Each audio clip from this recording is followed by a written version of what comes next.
Raríssimos, René de Paula Júnior falando aqui no Radinho. No Roda e Avisa, que Radinho de Pilha, que na verdade o Roda e Avisa é um podcast que já tem tantos anos, 15 anos, e o Radinho de Pilha é uma iniciativa muito mais recente, que na verdade acho que tem uns 2 anos mais ou menos.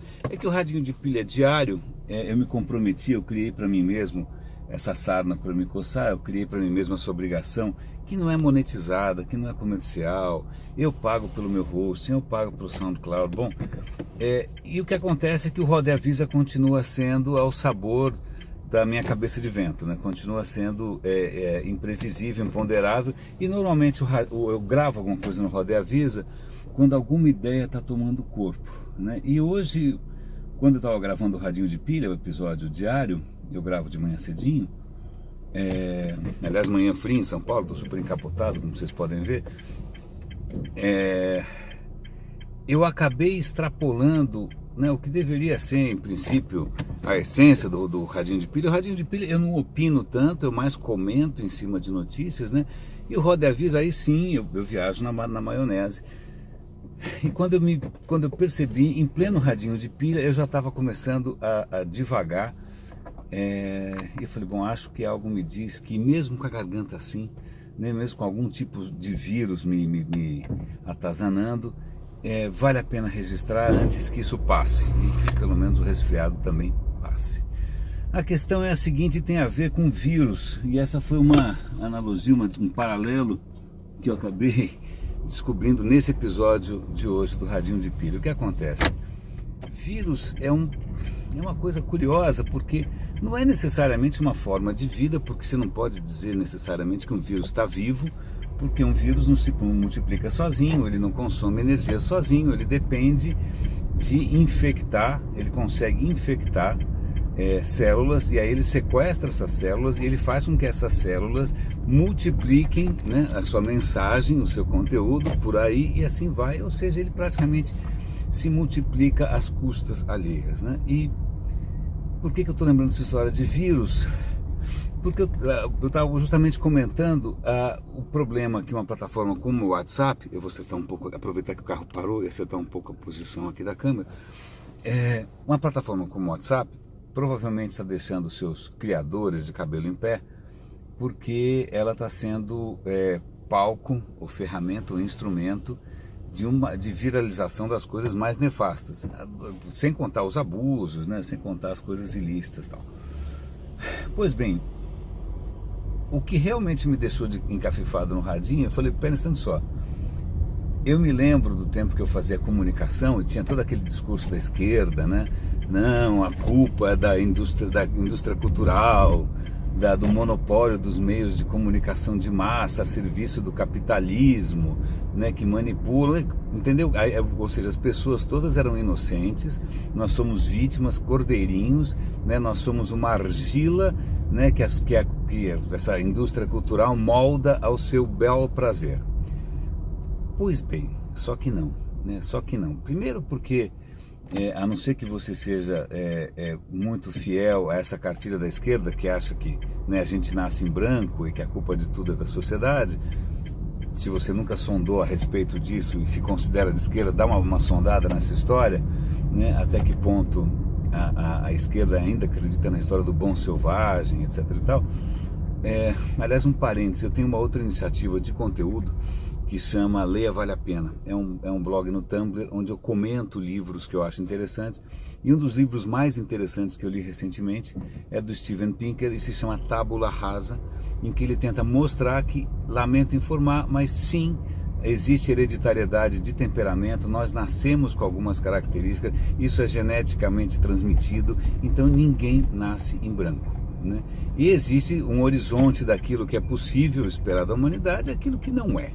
Nós não somos formigas, nós não somos, sei lá, né, argila, não somos cera para a gente moldar à vontade, a gente é um bicho curioso. Pois bem, voltando aqui para o nosso tema, então eu tinha antes, na minha juventude, né, o meu ódio foi lapidado, burilado, justamente contra o quê? Contra a dominação da indústria cultural, do capitalismo, E aí o que acontece? Essa até foi uma das razões de eu embarcar nessa história de digital, porque eu achava que o digital ia ser a nossa libertação, né, dessa indústria cultural, e era uma coisa anárquica, libertária, etc. e tal, e que aí a gente ia empoderar as pessoas para que elas construíssem um novo mundo, né, Humanidades 2, 3, 4, 5.0. O que acontece, né, não demorou muito para a gente perceber que fomos inocentes, né, a própria construção da plataforma da internet é relativamente inocente, ela não nasceu preparada para uma série de mecanismos de controle de privacidade, de veracidade, de origem e tal. Ela nasceu meio ingênua, e aí o que acontece? Durante algum bom par de anos, eu comecei a polarizar, né, a minha raiva ou a minha frustração com os benditos algoritmos, né? No primeiro, acho que na verdade com a maneira como plataformas eram desenhadas, de que maneira as plataformas eram desenhadas. Na época o Orkut não tinha um algoritmo que favorecesse, que escolhesse alguma coisa. Na verdade, acho que não tinha nenhum tipo de inteligência artificial por trás daquilo, que você publicava era publicado, as pessoas liam e ponto. Né? E aí eu já comecei a achar que a culpa era de quem desenhava uma plataforma que privilegiava a futilidade. Tá bom. Aí surgem os algoritmos, tanto do Google, quanto do Facebook, quanto do Instagram, quanto do Twitter e tal. E aí, de repente, a grande culpa é dos algoritmos que estão polarizando as pessoas, que estão favorecendo o que é sensacional, né, que estão dando, né, muito mais corda, muito mais destaque para aquilo que vai dar mais visualização, etc. e tal. Então a grande culpa é dos algoritmos. Mas aí a gente descamba assim, numa realidade esfregada na nossa cara, diariamente, inclusive várias vezes, que é a realidade do WhatsApp. O que acontece com o WhatsApp? O WhatsApp não tem algoritmo. O WhatsApp não tem indústria cultural. O WhatsApp, grande parte do conteúdo é criado por pessoas, né, citizens, parece que a história do UGC, conteúdo gerado pelo usuário. Grande parte do conteúdo do WhatsApp é gerado por usuários. Nenhum algoritmo determina o que vai ser lido antes, o que vai ser priorizado. Não, chega do jeito que vem. E quem passa para frente também não é nenhum algoritmo, somos nós. Ou seja, finalmente, depois de muitas reviravoltas mentais, eu estou tendo que, ideológicas, né, psicológicas também, eu estou tendo que lidar com o fato de que o buraco é mais embaixo. O buraco é naquela peça de hardware entre a cadeira, né, e o teclado. Somos nós. Por que diabos? Aliás, eu não sei se talvez você seja muito mais esperto, inteligente, sábio do que eu e não tenha tido esses idealismos tolos, né? Não tenha caído nessas narrativas tolas. Talvez você seja realmente, naturalmente, uma mente privilegiada e enxergasse desde sempre a humanidade pelo que ela é. Mas eu estou assumindo aqui a minha burrice, a minha falta de tino, né? Então, depois de tantas reviravoltas, eu chego à profunda conclusão que a natureza humana, a gente é um bicho esquisito, né? E aí eu até comentei hoje no radinho uma notícia, uma pesquisa nos Estados Unidos. Eles estão muito assustados com o crescimento da Zika. Eles estão tentando informar a população, mas eles descobriram que boatos mentirosos sobre a Zika viralizam 3 vezes mais rápido do que notícias verdadeiras sobre a Zika. E a culpa é de quem? De algoritmos? Não, talvez seja a nossa, porque a gente prefere coisas picantes, prefere coisas sensacionais, prefere narrativas simples, infantis, né? Teorias da conspiração que sejam meio mirabolantes e tal. Na verdade, a história de realidade é meio boring, é meio chata, né? A gente quer cultuar personalidades como Elon Musk, a gente quer cultuar personalidades maiores que a vida. Parece que por mais que a gente destrone as divindades, ou destrone o pensamento mágico, ou destrone, né, tire do trono, né, aquelas coisas arcaicas, o trono continua lá.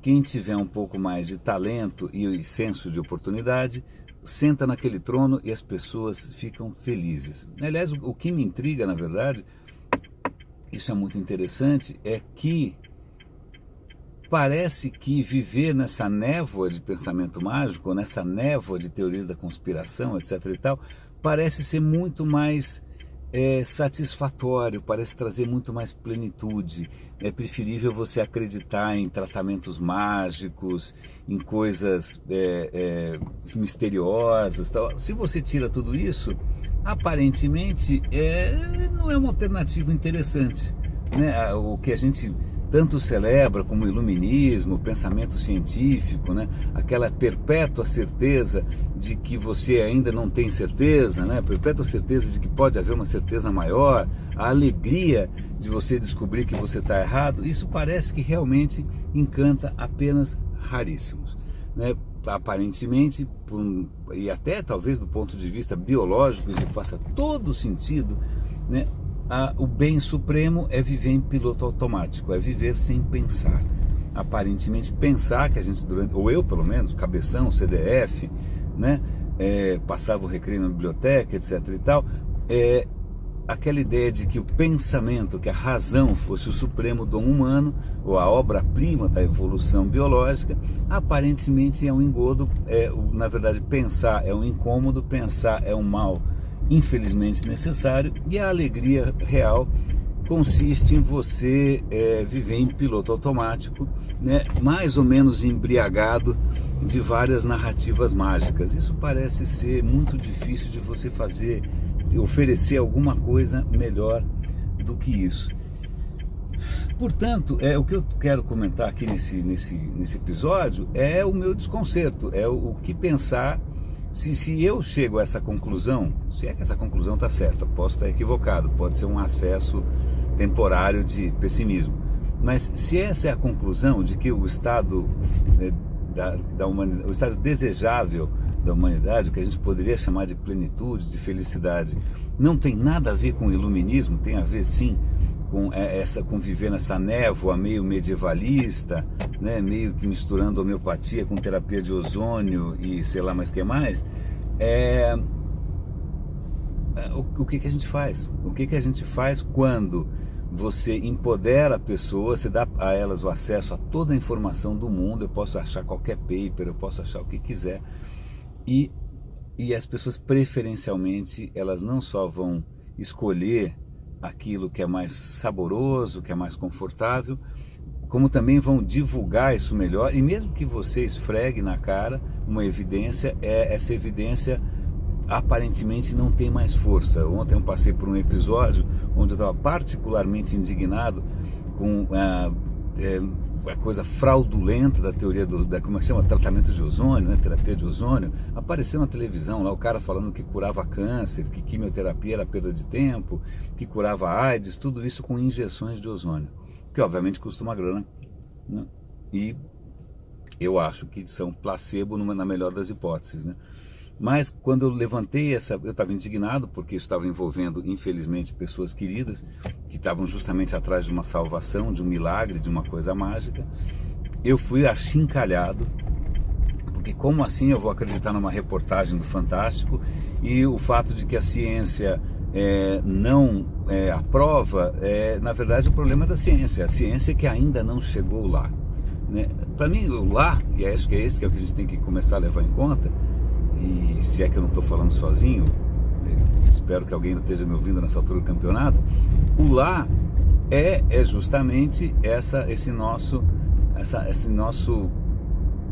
nossa quedinha, né? Para não dizer esse nosso vício, ou então pelo que é açucarado, pelo que confirma e que faz com que a gente fique em piloto automático e não precise repensar coisas que em princípio já estão mais ou menos acomodadas.